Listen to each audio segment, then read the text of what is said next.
Police ने PC करके बताया कि उन्होंने आरोपियों को गिरफ्तार कर लिया। मुझे यूपी पुलिस की काबिलियत पे पहले से कभी शक नहीं था, लेकिन मेरा ये मानना है पुलिस सरकार की होती है और जो सरकार कहती है पुलिस उस हिसाब से काम करती है। जल्दबाजी में कुछ पुलिस की तरफ से इस तरह के बयान दिए गए जो मैं समझता हूं कि जिनकी जरूरत नहीं थी, बिना जानकारी के, बिना ब्लास्टिंग रिपोर्ट के कह देना कि गोली जो है वो 315 बोर के कट्टे से चली और हमने कट्टे बरामद कर लिए, या बिना बहुत सारी जानकारी, जो तथ्य जो हैं उसमें है कि 4 नौजवान लड़के जिनको ये भी नहीं पता कि खाना किस तरह खाते हैं, वो आके किसी पे गोली चला देंगे। और जिस तरह की पुलिस ने कहानी करके बताया कि भाई अचानक से टोल पर उनको पता लग गया कि चंद्रशेखर आ रहे हैं तो हम हमला कर देते हैं। तो हम उत्तर प्रदेश में रहते हैं, उत्तर प्रदेश की कानून व्यवस्था और उत्तर प्रदेश के सरकार के कार्य करने के तरीके और अपने राजनीतिक विरोधियों को निपटाने के तरीकों को भी हम लोग जानते हैं। किसी को सीबीआई ईडी इनकम टैक्स से निपटा रहे हैं, किसी को मुकदमों से जेलों में ठूस के जबरन झूठे मुकदमे लगा के झूठे गवाह तैयार करके निपटा रहे हैं, और जो उनसे नहीं बचे हैं उनको गोली के जरिए जो है निपटाने काम कर रहे हैं। इसलिए मैं अभी जांच के कई तथ्य हैं और जांच लंबी चलने वाली। मुझे उम्मीद है कि पुलिस बिना किसी दबाव के निष्पक्ष जो है वो इन्वेस्टिगेशन करेगी और इसके पीछे कौन है, किसने किसके कहे पे, किसके इशारे पे, किसने पैसा दिया, हथियार कहाँ से आए, ऑटोमेटिक पिस्टल्स कहाँ से वो बरामद हुई, कौन कौन इसके पीछे है, कौन मॉनिटर कर रहा था, कौन जो है रेकी कर रहा था, इन सब की जांच हो। इसलिए भी जरूरी है कि आज मेरे साथ है, कल किसी और के साथ ना हो, क्योंकि उत्तर प्रदेश में विपक्ष के लोग बड़ी मजबूती से जो है अपनी लड़ाई को लड़ रहे हैं। और ये तो उत्तर प्रदेश है, यहाँ तो चुनाव सजा होने के बाद पता लगता है कि डीएम साहब के दबाव में मुकदमे लिखा गया था, बाद में वादी मना कर देता, लेकिन तब तक बहुत कुछ बदल जाता तस्वीर। पुलिस के आज के खुलासे से आप संतुष्ट हैं या नहीं? मैंने कहा कि मैंने उनको पर्याप्त समय दिया कि वो अपनी कार्रवाई को, गिरफ्तारी की प्रक्रिया आगे बढ़ाए। तो गिरफ्तारी हुई है। मुझे नहीं लगता कि जिन्होंने इतना बड़ा हत्याकांड, तो पुलिस ने कहा ना, आपने सुना कि भाई वो हत्या करना चाहते थे, तो जो हत्या करना चाहता था उसके पीछे कोई बड़ा कारण हो, छोटा कारण नहीं हो, जिस तरह कारण को आप हवाला दे रहे हो। और मैं लोकतांत्रिक व्यवस्था में हूँ, संविधान को मानता हूँ। मैं जहाँ तक मैं मानता हूँ, मैंने किसी का बुरा नहीं किया। आप सब लोग जानते हैं, मैंने किसी को बुरा ना कहा ना किया। मैंने प्रयास किया कि जिसके भी साथ खड़ा हो पाऊँ, जिसकी भी मदद कर पाऊँ, जिसके भी आंसू पहुँच पाऊँ। और ये मैंने सीखा अपने जो सीनियर लोग हैं उनसे। आजम भाई उनमें से एक शख्सियत है जिनसे मैंने सीखा किस तरह से लड़ाई लड़ी जाती है कमजोरों की। तो मुझे लगता है कि अभी उनको जल्दबाजी ना करते हुए, माहौल शांत है, हम लोगों ने लोगों को शांत रखा है, हमने अपील की है। उस समय ईद का त्यौहार था, हमारे कंधों पर जिम्मेदारी थी, हमने लोगों से अपील की, लोगों ने हमारी बात को माना। तो वो जल्दबाजी ना करे, बिना ब्लास्टिंग रिपोर्ट के कह देना कि गोली कौन सी, हमें पता है गोली कौन सी है। तो जल्दबाजी ना करें, सारे जो जितने भी जो तथ्य है, जितने भी जो दिशाएं, उन पर सब पे काम करें। क्योंकि जहां तक हम जानते हैं कि हो सकता है किसने पैसा देके कराया हो, क्योंकि वो तो नौजवान बच्चे, उनको इतनी जानकारी नहीं है, उनको ये भी एहसास नहीं था कि ये करने के बाद क्या होगा। तो इसलिए इससे बहुत बड़ा नुकसान हो सकता था प्रदेश स्तर पे भी और देश स्तर पे भी। इसलिए मैं प्रयास करूंगा कि सरकार के दबाव में जल्दबाजी ना करें और जिम्मेदारी से जांच को आगे बढ़ाएं और सभी तथ्यों पर जांच करें। और मुझे अभी भी पुलिस के कुछ अच्छे अधिकारी हैं, उनकी कार्यशैली भरोसा है कि वो सरकार के दबाव में काम नहीं करेंगे। और उम्मीद है कि फेयर जांच होगी और ये पता लगेगा इसके पीछे कौन है।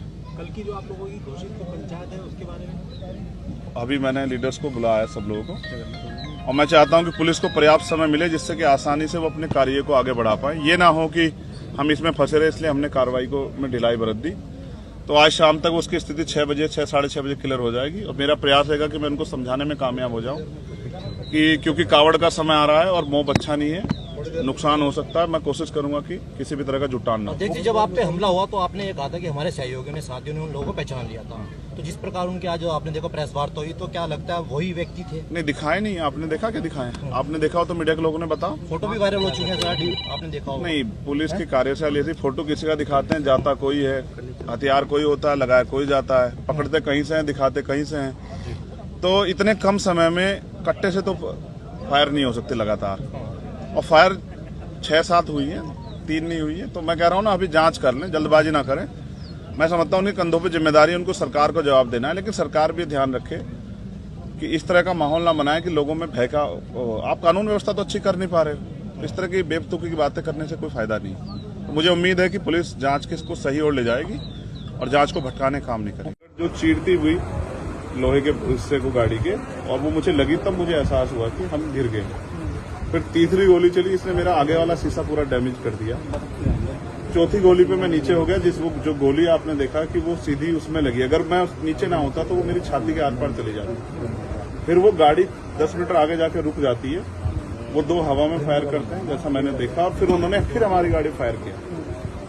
वो गाड़ी के वो फायर जो है गाड़ी के नंबर प्लेट पे लगी। मेरा ये मानना है उनको ऐसा लगा होगा कि हमने जो काम करने आए थे वो कर दिया, अभी मर गया शायद, जैसा पहले कई घटना में हो। फिर वो शायद सरेंडर करने के मूड में थे, लेकिन जैसे ही मनीष ने गाड़ी को मेरे कहीं से यू टर्न लिया, उनको समझ आया कि जिंदा है, तो वो वहां से भागे। हमने पुलिस को बताया कि ये गाड़ी का नंबर है, फिर उन्होंने उसको इंक्वायरी किया। पुलिस के अच्छे अधिकारी यहाँ हैं, उम्मीद है वो अच्छा काम भी करेंगे। लेकिन ये स्पष्ट हुआ कि अपराधियों में कोई डर है नहीं। कितने लोग थे? 3 लोग। 3 लोग थे। 2 लोग असले से हमला कर रहे थे, एक व्यक्ति गाड़ी चला रहा। चंद्रशेखर जी, कोई थ्रेट कॉल आया हो आपको इससे पहले, कोई धमकी? पिछले कई सालों से आ रही है। मैं लगातार पुलिस को इंटीमेट भी करता रहता हूं। मैंने डीजीपी को भी लिखा, गृह मंत्री को भी लिखा, मुख्यमंत्री को भी लिखा, यहाँ के पहले एसएसपी डीएम थे उनको भी लिखा। लेकिन डीएम साहब जो पिछले थे अखिलेश सिंह जी, उन्होंने साफ मना कर दिया कि चीफ मिनिस्टर नहीं चाहते चंद्रशेखर को सुरक्षा दी जाए। मेरे आज भी याद है ये बात, क्योंकि मैंने एलआईयू के अधिकारी द्वारा पूछा कि भाई मैंने आपको बताया फिर क्यों नहीं हो रहा है। तो उन्होंने कहा भाई ये सरकार का मामला, सरकार चाहे तो दे सकती। तो मैं चाहता हूं मुख्यमंत्री इंतजार करें कब चंद्रशेखर मरे, उनका काम आसान हो। लेकिन उनको ये नहीं पता कि गरीबों की, कमजोरों की, शोषितों की बात करने वाला चंद्रशेखर इतनी आसानी से उनकी रास्ते में से नहीं है। अच्छा, अतीक अशोक जैसा हुआ वैसे ही कुछ होने वाला था, ऐसा आपको लगता है? अब आप इसका आकलन खुद करें कि क्या हुआ और क्या हो सकता है। आपके पास लाइसेंस? एक और बात, मुझे ऐसा लगता है कल की घटना के बाद, इतने बड़े उसके बाद भी अगर मैं सुरक्षित हूं तो हमारे संतों गुरुओं महापुरुषों का आशीर्वाद, हमारी करोड़ों बहनों माताओं का आशीर्वाद, बुजुर्गों का मेरे पास है। और मैं जो जिम्मेदारी मैं लेके मैदान में आया हूं, बाबा साहब अम्बेडकर, माननीय काशीराम साहब, सदगुरु रविदास जी का जो बेगमपुरा राज का सपना है, मानवता के राज का सपना है, संविधान को लागू कराने का है, इन वर्गों को अधिकार देने का है। जब तक वो पूरा नहीं होगा मैं कहीं जाने वाला नहीं। वो मीरकपुर में छोड़कर अपराधी भाग जाते हैं, तो उसको कुछ और बता रहे, कुछ को कहानी कुछ और नया मोड़ देने की कोशिश हो सकता है वो चाहते थे जो गुजरों और दलित समाज में एकता बनी है वो एकता टूट जाए। ये होगा ही नहीं कभी, ठीक है, ये नहीं हो सकता। अमेठी पंचायत आप लोग कर रहे हैं अपनी मांगों को लेकर? हमारी लीडरशिप ने ये निर्णय लिया है कि जब 24 घंटे में गिरफ्तारी नहीं हुई तो हमें अपने लोगों को भी जवाब देना है। तो इसलिए शायद उन्होंने 3 तारीख का समय रखा है, मैं उसका हिस्सा बनूंगा। अमेठी के अंदर एक फेसबुक वायरल हुई है पोस्ट जिसमें आपको मारने की वो की गई है, क्या सही है उसके अलावा? ठीक है, देखिए लोकतंत्र है, उनके अधिकार है, मारे या छोड़े। मैंने कहा ना, मैं पहला थोड़ा ही हूं जो मारा जा रहा हूं या जिसको मारने का प्रयास किया। मुझसे पहले बहुत मरे हैं, लेकिन उनको कोई जान नहीं रहा था। मुझे लोग जानते हैं तो मेरी बात आगे बढ़ती, लेकिन मैं अपने लोगों को मरने नहीं दूंगा। ये भी मैं उनको संदेश देना चाहता हूँ। पोस्ट किया है अमेठी क्षेत्रीय महासभा से कि इस बार तो बचिए, अगली बार नहीं बचे। देखो, मैं गोली से डरता नहीं, मैं गोली से, बंदूकों से नहीं डरता हूँ। मैं संवैधानिक रास्ते से चलता हूँ, संविधान को मानता हूँ। गोली चलाने वालों को भी कहना चाहता हूँ कुदरत उनको सद्बुद्धि दे, गलत जगह पंगा ले रहे। मैं झगड़ा नहीं चाहता, मैं अपने लोगों को भी कह रहा हूँ कल से शांति बना रखो और संविधान के रास्ते चलो। वो हमें डिस्टर्ब करना चाहते हैं कि जो हम राजनीतिक ताकत हमारी बन रही है कमजोर हो जाए, हम दूसरी दिशा चले जाएं। लेकिन ये भी एक अटूट सत्य है कि हम संविधान के जरिए जवाब देना जानते हैं। और किसी को गलतफहमी हो तो वो गलतफहमी सुधारने का समय है। वो क्यों कर रहे थे, वो पाला किसने? मुझे ही तो मारना है ना। वो बता दे मैं चला जाऊंगा मरने, मगर मेरे लोगों के साथ तो खेलना खेलें। मैं तैयार हूं, अगर मेरे मरने से हमारा आंदोलन आगे बढ़ता, हमारे लोग खड़े होते तो मुझे कोई दिक्कत नहीं है। लेकिन उनको ये समझना चाहिए कि ये आज लोकतंत्र है। गोली की भाषा से एक चंद्रशेखर मरेगा तो क्या हो जाएगा, हजारों चंद्रशेखर पैदा हो जाएंगे। ये समाज, बहुजन समाज तो उपजाऊ समाज है। एक मरेगा, 1000 पैदा हो, कितने चंद्रशेखर मारोगे? मारो। गोलियों में सत्ता का संरक्षण आपको है, मुख्यमंत्री आपका अपना है, खूब चंद्रशेखर को मारो। हर जिले से चंद्रशेखर पैदा हो। पहली घटना आपके साथ बाबा साहब अम्बेडकर और माननीय काशीराम साहब को सपना पूरा करे बगैर संविधान को लागू करवाए हम लोग जाएंगे नहीं। चंद्रशेखर भाई, पहली घटना आपके साथ मुजफ्फरनगर में हुई, दूसरी अब देवबंद में हुई। क्या लगता है कि आसपास का क्षेत्र उससे पहले बुलंदशहर में? अगर पहली घटना पे ठोस कार्रवाई हो जाती तो अपराधियों के हौसले कमजोर होते हैं। लेकिन मैंने कहा ना कि एक रानी का नहीं, प्राइमरी स्कूल के हेडमास्टर का बेटा है, एक गरीब माँ का बेटा, तो मर जाए क्या फर्क पड़ा, किसी को क्या फर्क पड़ता है। उनका रास्ते कांटा आसान से निकल रहा है, तो इसलिए उनको लगा कोई वो नहीं, लेकिन जनता समझ रही। मेरे एक एक खून का जवाब मेरे लोग जो है ना मुझे संरक्षण देके देंगे एक आखिरी सवाल और सबक सिखाएंगे भारतीय जनता पार्टी की सरकार को, जिसके अब संरक्षण में गुंडे पड़ रहे हैं। एक आखिरी सवाल है, क्या ये पॉलिटिकल अटैक था आपको लगता है? पुलिस जांच कर रही है कि मेरे मरने से किसको फायदा हो सकता है, कौन मुझे चाहता मैं मर जाऊं। पुलिस जांच कर रही है, मुझे उम्मीद है पुलिस फेर जांच करके कोई मैनिपुलेट करके नहीं, सही जवाब देगी कि उन्होंने ऐसा क्यों किया। चंद्रशेखर का जो कद बढ़ रहा है देश के अंदर, कई मुख्यमंत्रियों ने भी अब ट्वीट किया है, ओवैसी ट्वीट कर रहे हैं, कई और कर रहे हैं, तो इस चीज को क्या ये लगता है कुछ भी गलत होगा तो लोग बोलेंगे। अगर कल मेरी जान ही चली जाती तो लोग फिर भी तो उनको पीड़ा होती, उनको अपना भी देखना है, कल उनके साथ भी हो सकती है। ये लाइन ही विचारधारा ही गलत है कि गोली से वो करो, और ये बीजेपी की भाषा है, गोली मारो सालों को, ये वही उसी को उपजाऊ हो रही है। देखिए बहन जी से मेरी कोई नाराजगी नहीं, मैंने उनको हमेशा बड़ा माना, वो मुझे छोटा नहीं मानती अपने परिवार का।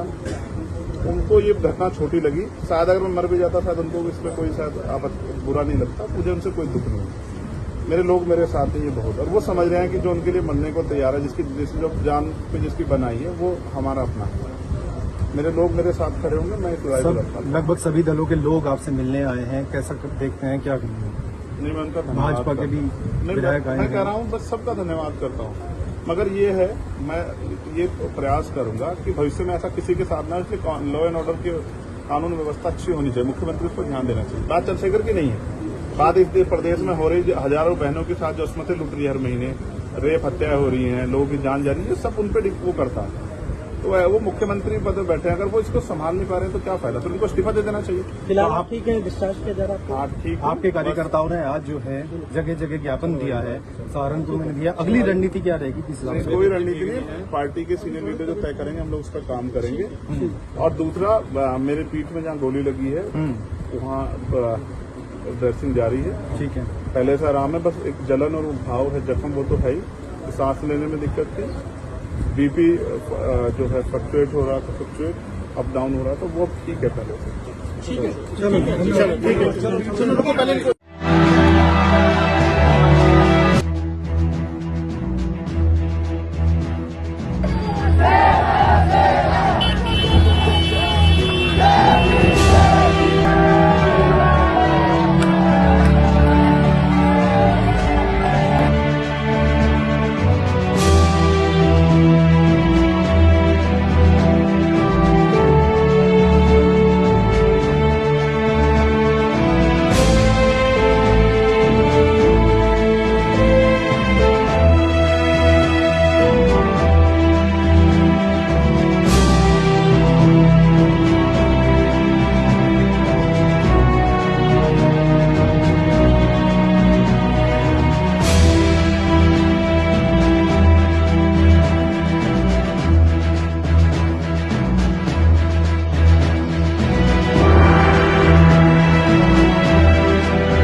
ऐसा मुझे विश्वास है 20 अगस्त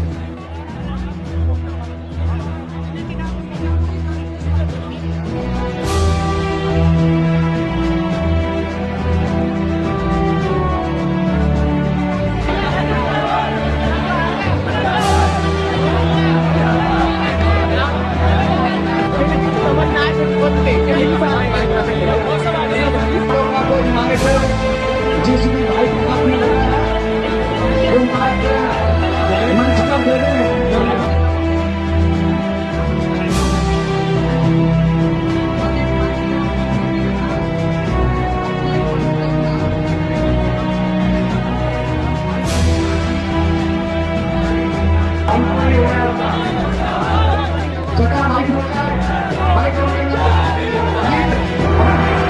सभी भारत